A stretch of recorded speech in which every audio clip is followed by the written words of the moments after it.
하나님 말씀은 에베소서 3장 1절로 4절입니다. 이러므로 너희 이방인들을 위하여 그리스도 예수의 갇힌 자 된 나 바울이 말하거니와 너희를 위하여 내게 주신 그 하나님의 그 은혜의 그 경륜을 너희가 들었을 터이라. 곧 계시로 내게 그 비밀을 알게 하신 것은 내가 먼저 간단히 기록한 것 같으니 그것을 읽으면 내가 그리스도의 그 비밀을 깨달은 것을 너희가 알 수 있으리라. 하나님의 비밀 해제 에베소서 원전 강의, 오늘은 3장 첫 번째 시간으로 사도에게만 계시된 그리스도의 비밀이라는 제목으로 말씀을 나누겠습니다. 에베소서는 제목 그대로 하나님의 비밀이 들어있는 유일한 성경이라고 볼 수 있습니다. 우리가 1장, 2장을 통해서 하나님의 비밀 중에 비밀이 바로 교회라는 것을 알게 됐죠. 에베소서 1장 10절에 보면 하늘들에 있는 자들과 땅에 있는 자들을 통일하게 하는 것, 그것이 바로 이제 교회라고 보고 있고, 하늘들에 있는 사람들이 이방인 성도들, 땅에 있는 사람들이 유대인 성도들이라는 것을 우리가 살펴보았습니다. 그 에베소서 2장에서 10절에 보면 아주 중요한 단어가 나오죠. 포이에마, 하나님의 걸작품인데 그게 바로 사도들. 그리고 2장 20절에 보면 또 거기에 기초석이 나옵니다.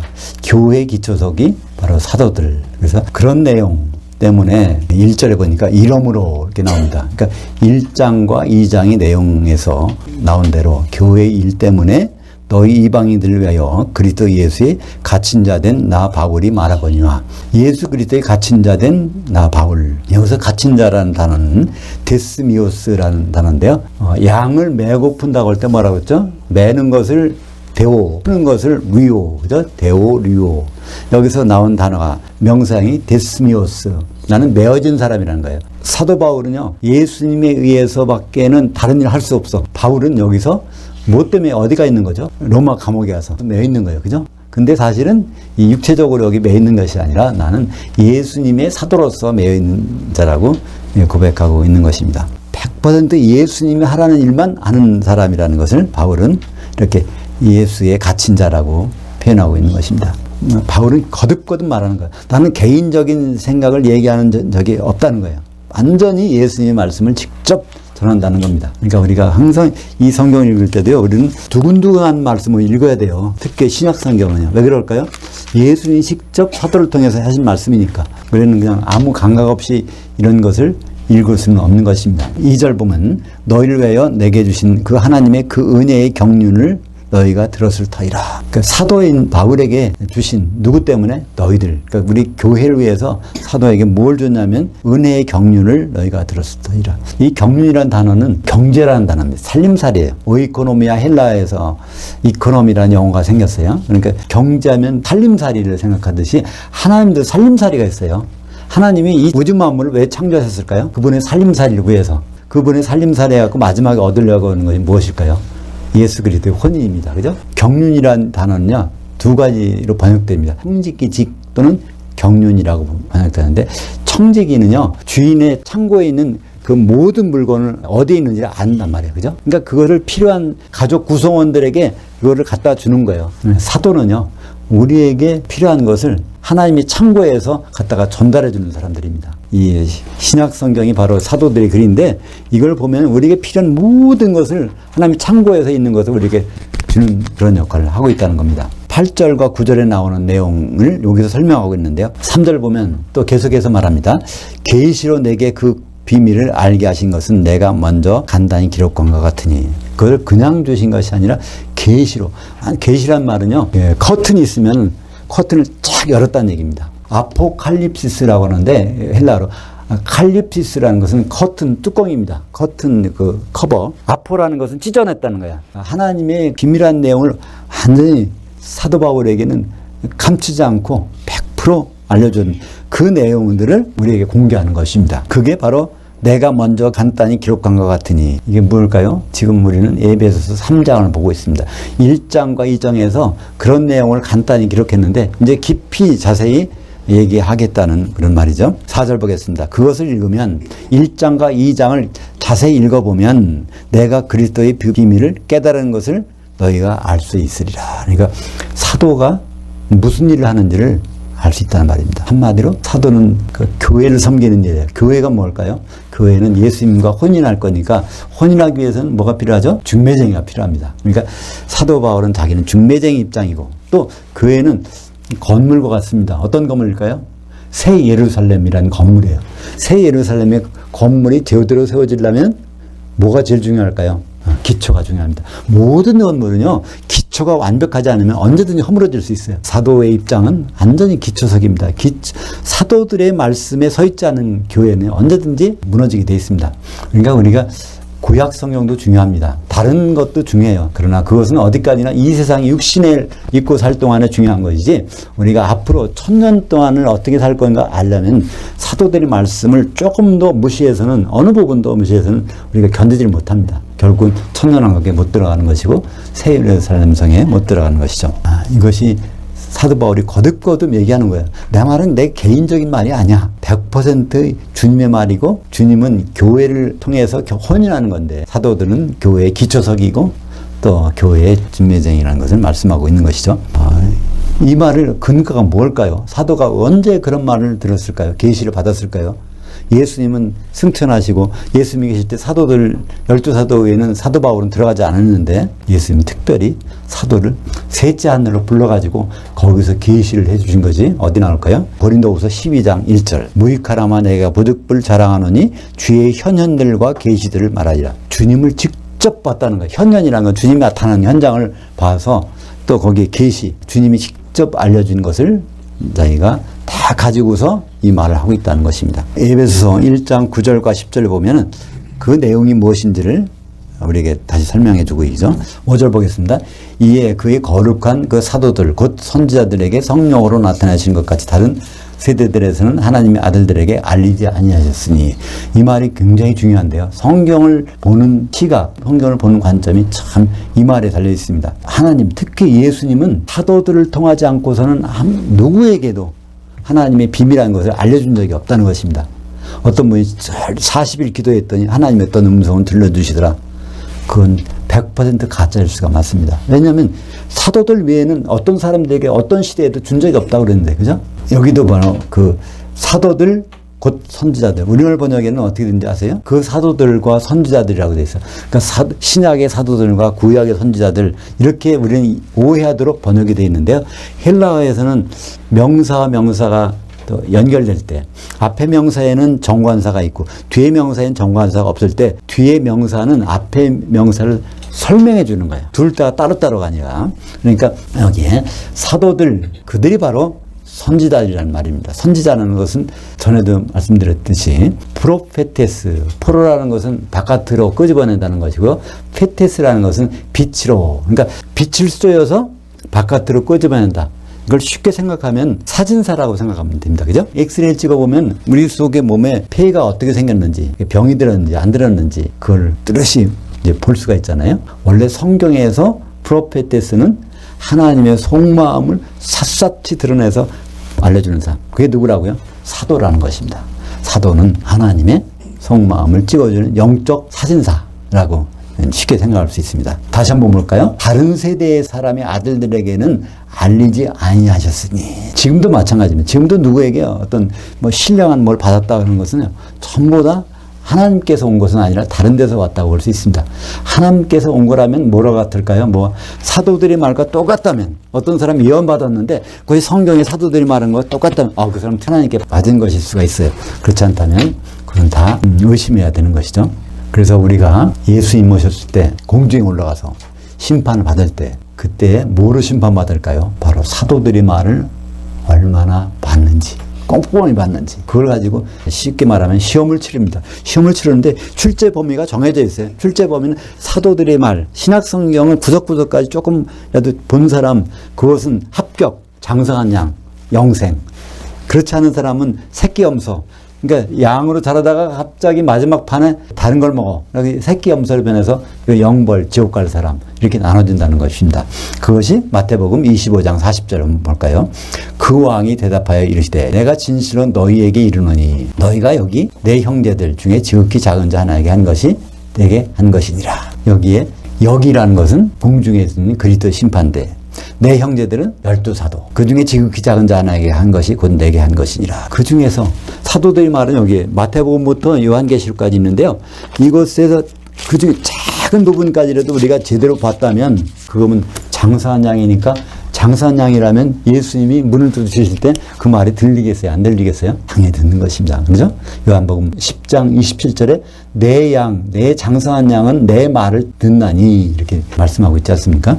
우리 관건은 바로 그겁니다. 사도들의 말을 어디 구석구석까지 우리는 꼼꼼히 봐야 돼요. 그것이 우리가 특급 부활에 들어갈 수 있는 아주 유일한 길인 것입니다. 요한계시록 10장 7절 보면 그 일곱째 천사가 소리내는 날 그의 나팔을 불려고 할 때 그 하나님이 그의 종 선지자들을 통하여 전하신 복음과 같이 그 하나님의 그 비밀이 이루어지리라 하더라. 일곱째 나팔이 불리면 나팔절이 이제 이루어질 텐데 그때는 하나님의 비밀이 이루어지는데 그 비밀이 누구에게 전해졌어요? 그의 종 선지자들에게 전해진 그대로. 그러니까 그의 종 선지자는 에베소서에 보면 누굴까요? 사도들을 통해서 전해준 대로 하나님이 그 비밀이 나팔절 때 이루어진다는 것입니다. 그러니까 하나님이 그 비밀은 뭘까요? 앞으로 이제 5장에서 나오는데 그리스도와 교회가 혼인하는 것. 그것은 아주 감춰졌던 비밀인데 그것이 앞으로 이제 드러날 것입니다. 그 비밀의 현장에 누가 있을까요? 우리가 준비하지 아니하면 그 현장에 우리는 있게 되지 못할 것입니다. 6절 보겠습니다. 이는 이방인들이 그 복음으로 말미암아 그리스도 예수 안에서 함께 상속자가 되고 함께 지체들이 되고 함께 약속에 참여하는 자들이 됨이라. 여기서 함께라는 것은요. 누구와 함께일까요? 이것은 유대인 성도들과 함께. 원래는 유대인들이만이 돼야 되는데 그것이 바로 예수님이 오셔서 피로 우리를 다 한 몸으로 되게 하기 때문에 이방인 성도들도 그들과 함께 이제 그 상속자와 지체들, 몸의 지체, 교회의 지체가 되고 이 약속에 함께 참여하는 자들이 됨이라. 그 약속, 하나님의 약속이 있다는 겁니다. 갈라디아서 3장 27절 볼까요? 누구든지 그리스도를 향하여 세례를 받은 자들은 그리스도로 옷 입었느니라. 여기에 세례는요, 어떤 세례일까요? 물세례, 성령세례. 세례는 한 시대에는 하나밖에 없어요. 그 말이 어디 나오죠? 에베소서 4장 5절에 보면 세례는 하나요. 세례 요한 때는 물세례 받는 거고. 그러니까 예수님이 성령을 보내실 때는 성령 세례고. 그때 성령 세례 못 받은 사람들도 세례 받아요. 무슨 세례죠? 지옥불 세례. 그러니까 세례라는 것은 잠기는 겁니다. 물에 잠기든지 불에 잠기든지 성령에 잠기든지 잠기는 것이 한 시대는 하나밖에 없어요. 그러니까 지금 시대는 물에 잠겨도 안 되고 불에 잠겨도 안 되는 거고 완전히 우리는 성령에 잠기는 그것을 뭐라고 말해요? 그리스도로 옷 입는다고 말합니다. 그리스도의 예복을 입은 사람들은 어떻게 입어요? 성령으로 잠겨있는 사람들이 그리스도의 예복을 입은 것입니다. 갈라디아서 3장 29절로요. 너희가 그리스도의 것이면 여기서 너희는 복수예요. 그리스도의 것이면 그것은 단수예요. 너희가 우리 성도들이 그리스도의 몸 교회를 단수를 이루면 그렇죠? 그런 뜻이죠. 어떻게 단수가 될까요? 성령의 기름으로 뭉쳐지면. 그러니까 가루가 뭉쳐지려면 반드시 기름으로 뭉쳐지잖아요. 그러니까 우리는 성령으로밖에는 하나가 될 수 없어요. 우리가 성령으로 그리스도의 것이 되면 곧 아브라함의 씨요 약속대로 상속자들이니라. 아브라함의 여기 자손이 아닙니다. 우리말 번역에 자손이라고 해놨어요. 여기 씨 아브라함이 있게 하신 분은 누구죠? 그리스도가 아브라함이 있게 하신 분입니다. 그러니까 그리스도가 누가 된다고요? 우리가 된다는 것입니다. 어떻게 될까요? 그리스도의 몸이 되니까. 그러니까 우리는 따로따로는 아브라함의 그 믿음의 후손들이지만 우리가 뭉쳐진다면 아브라함의 후손이 아니라 아브라함의 있게 하신 그리스도의 몸이 된다는 것입니다. 약속대로 상속자들이니라. 에베소서 3장 6절에 그 약속과 함께 참여한 자, 그 약속이 바로 상속자가 되는 겁니다. 요한계시록 14장 6절 내가 보니 다른 천사가 공중에 날아가는데 그 땅에 거주하는 자들 곧 모든 민족과 종족과 백성과 방언에게 전했던 영원한 복음을 가졌더라. 그래서 성경에 복음이란 단어가 맨 마지막에 나오는 단어가 여기 있어요. 요한계시록 14장 6절 이후에는 복음이란 말이 안 나와. 그러니까 마지막 복음이 무슨 뜻인지 알 수 있죠? 복음은 영원한 복음이라는 거예요. 영원한이라는 뜻은 오전 예배에서 설명드렸듯이 아이오니오스, 한 시대, 예수님 오셔서 한 시대가 그게 바로 영원한이라는 뜻인데 그때의 복음, 그러니까 천년왕국의 복음이 진짜 복음입니다. 우리가 받은 복음은요 언제 현실화되느냐면 천년왕국에 와서 이루어질 거예요. 그러면 이 세상에서는 복음을 받았다고 우리가 편하고 뭐 우리가 물질적으로 또는 여러 가지 좋아지는 거 하나도 없습니다. 어떤 사람이 복음 받아서 병 고쳤다는데요. 그건 일시적인 현상이지 그거 없어질 수 있어요. 복음 받아서 병 고칠 것 같으면 사도 바울은 왜 평생 동안 육체에 가시가 있어서 고생합니까? 그건 아니에요. 우리가 받은 복음의 핵심은요. 천년왕국에서 이루어질 그 내용들이 이제 복음, 그걸 한마디로 영원한 복음, 그 시대, 한 시대의 복음이라고 말씀하고 있는 것입니다. 7절 보겠습니다. 이 복음을 위하여 그 능력이 역사하신 대로 내게 주신 그 하나님의 은혜의 선물을 따라 내가 일꾼이 되었노라. 그러니까 복음이라는 것은 교회를 통해서 구원받는 거예요. 개인 구원이 아닙니다. 왜 그렇죠? 교회를 이루어야 주님과 혼인할 수 있으니까, 혼인 만찬에 들어가야 천년왕국에서 왕노를 할 수 있으니까. 그러니까 교회를 떠나서는 구원이 없다고 보시면 됩니다. 우리가 영원히 구원받았다, 영이 구원받았다, 그건 한순간이에요. 이 세상에 있는 동안이에요. 근데 그때 혼의 구원까지 가려면 교회가 없으면요, 그게 안 되는 거예요. 왜냐하면 교회와 결혼하시니까. 그렇죠? 그러니까 교회는 세상 사람들이 알 수 없는 큰 비밀입니다. 어떻게 많은 사람들이 한 몸이 듣는 우리가 이해가 안 가잖아요. 근데 성경은 계속해서 말합니다.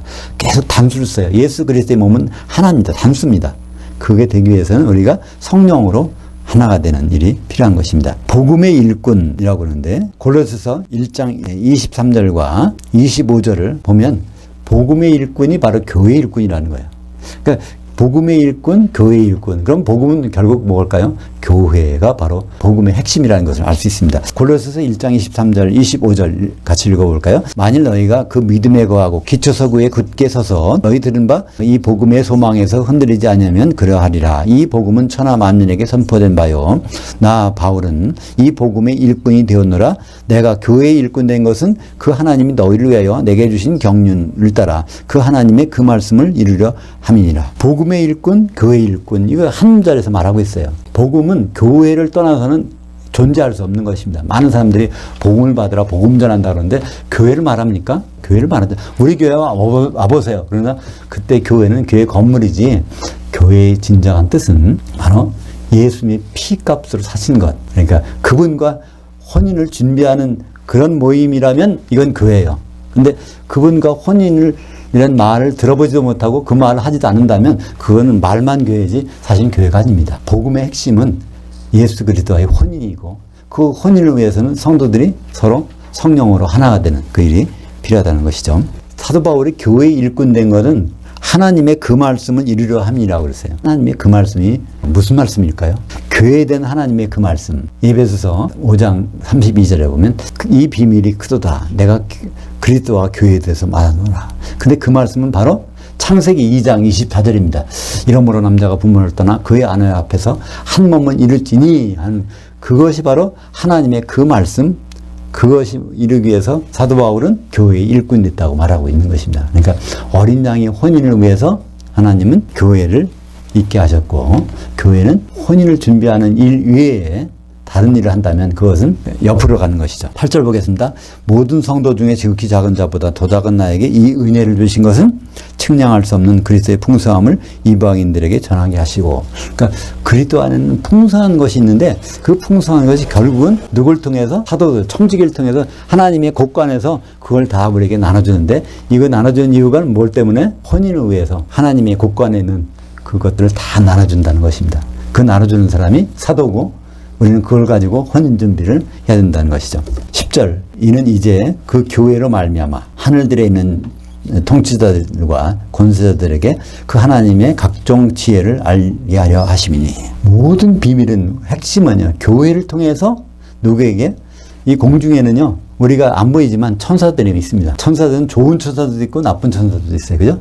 하나님을 수종드는 천사가 있는가 하면 마귀에 반역해서 거기에 따르는 천사들이 있는데, 하여튼 이 천사들에게 그 비밀을 알게 하려 하신다는 것입니다. 마태복음 16장 18절 보겠습니다. 또 내가 내게 이르노니 너는 베드로라. 내가 이 반석 위에 내 교회를 세우리니 음부의 문들이 교회의 것을 이기지 못하리라. 이 교회가 바로 하나님의 모든 일의 중심입니다. 교회의 것은요, 음부의 문들이 이기지 못한다는 거예요. 사실 쉽게 말해서 음부라는 것은 누가 들어갈까요? 누가복음 16장에 보면 거기에 부자가 죽어서 음부에 들어가는 것을 볼 수 있습니다. 근데 거기 나사로는 음부에 가지 않고 바로 음부 옆에 있는 아브라함의 품에 들어가죠. 나사로는 구원받은 사람이라는 것을 알 수 있어요. 천사에 이끌려 들어가니까. 히브리서 1장 14절에 보면 모든 천사들은 구원받은 상속자를 위해서 보내심이 아니요. 그러니까 천사에 이끌려서 들어갔으니까 아브라함은 비록 거지고 병자로 살았지만 그는 이제 구원받아서 영의 구원이죠. 구원받아서 이제 아브라함의 품에 사망에 있는 것이고 부자는 이제 음부에 가 있습니다. 근데 음부의 문들이 이기지 못한다는 것은 교회 다니는 사람은요, 음부와는 관계없는 사람들인 거예요. 음부에 들어가지도 않고 음부에서 나오지도 않아. 다만 교회 다니는 사람은 어디 갈까요?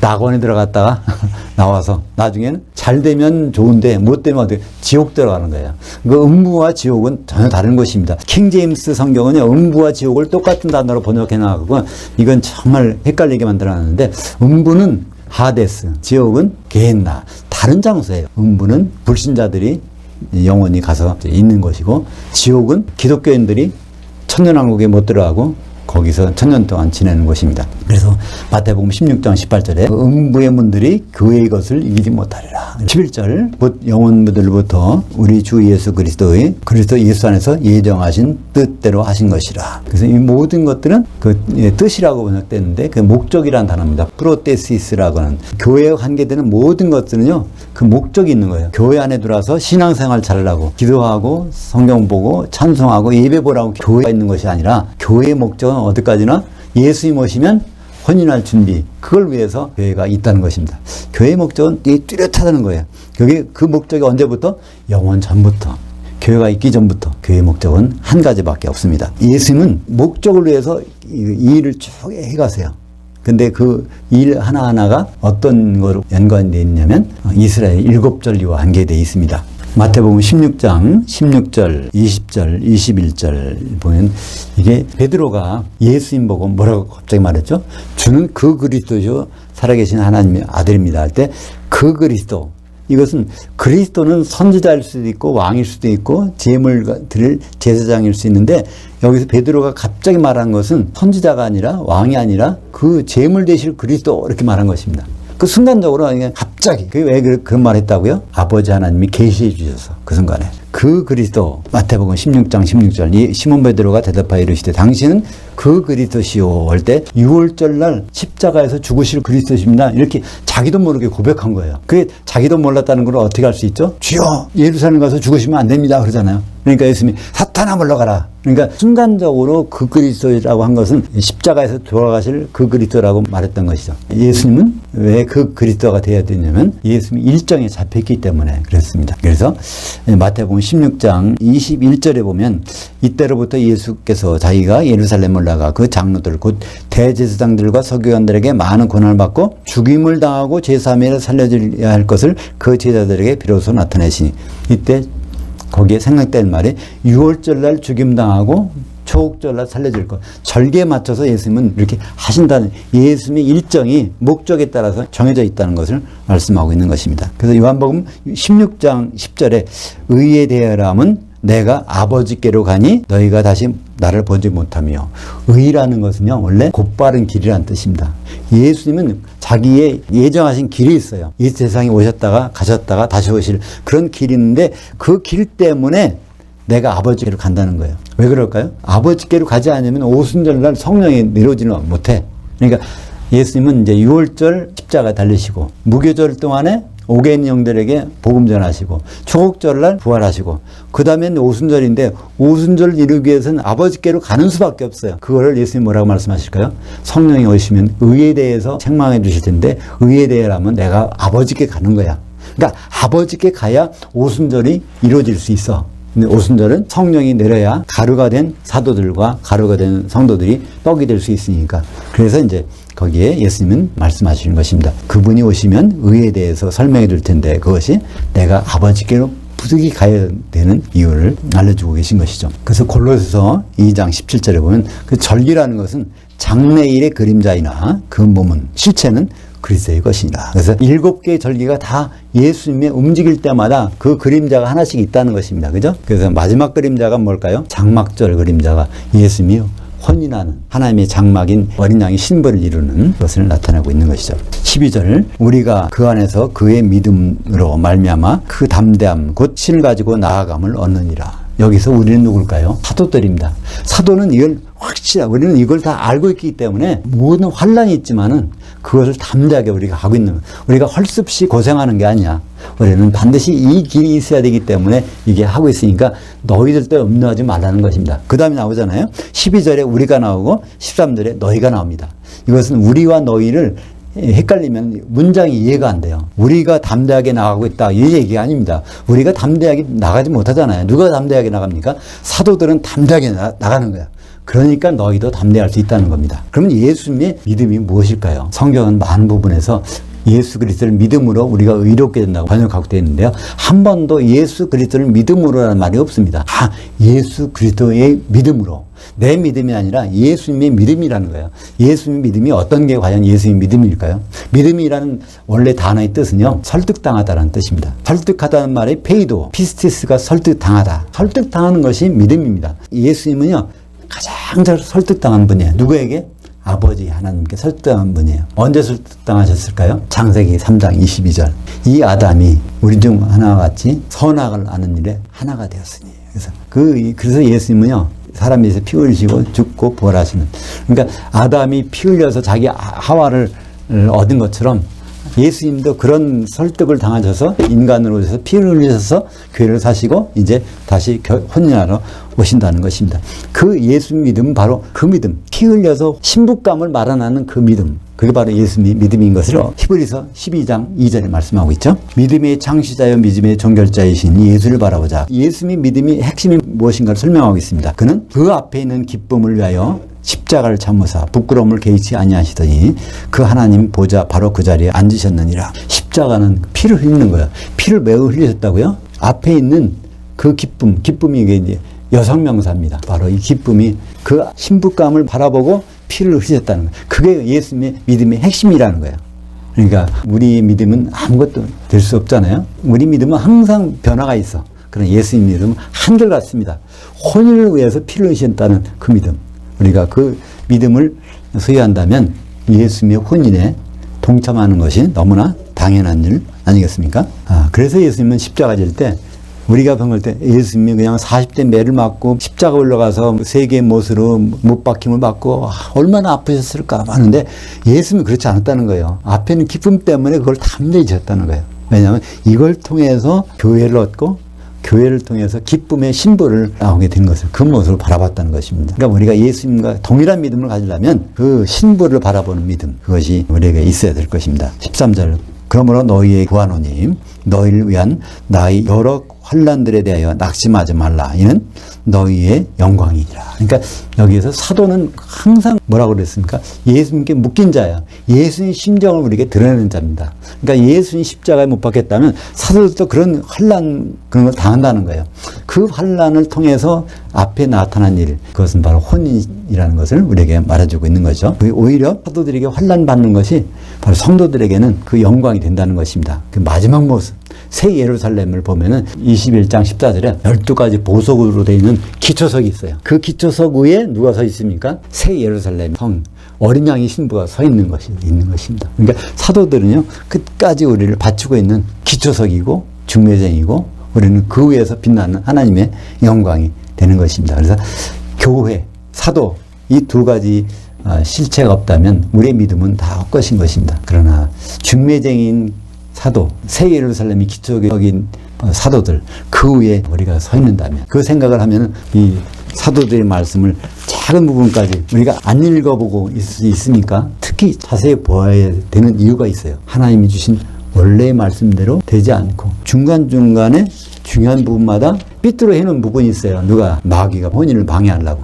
그러니까 우리는 다시 한번 이걸 자세히 보고 이것이 진짜 하나님이 주신 말씀일까? 따져볼 필요가 있는 것입니다.